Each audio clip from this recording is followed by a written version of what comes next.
तुमचं काम दिवसभर उभं राहून आहे का? आणि संध्याकाळ होईपर्यंत पाय दुखायला लागतात का? आज आपण एक स्ट्रेच बघूया. केल्यानंतर एक मॅजिकल रिझल्ट दिसेल तुम्हाला आणि पायाचे दुखणे गेल्यासारखे वाटतील किंवा पाय एकदम मोकळे झाले असं वाटतील. तो स्ट्रेच म्हणजे कोणता? नमस्ते, x-ray of the day series day 7. आज आपण बघूया काफ स्ट्रेच. तो कसा करायचा? भिंतीसमोर उभं राहायचं, ऑपोजिट हँड भिंतीला घेऊन ज्या पायाला स्ट्रेच द्यायचा आहे त्याची बोटं भिंतीला टेकवून वरच्या दिशेला घेऊन जायची आणि तास ही भिंतीला टेकवण्याचा प्रयत्न करायचा. असं केल्यानंतर आपल्या कमरेचा भाग हा भिंतीकडे घेऊन जायचा. भिंतीकडे घेऊन जाताना आपल्या काफ मसल्सला म्हणजे पोटांना स्ट्रेच आल्यासारखा वाटेल.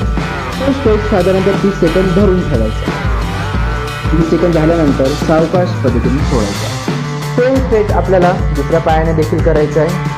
बोटं भिंतीला टेकवायची, टाच खाली टेकवत कमरेला पुढे घेऊन जायचे आणि 30 सेकंद होल्ड करायचे.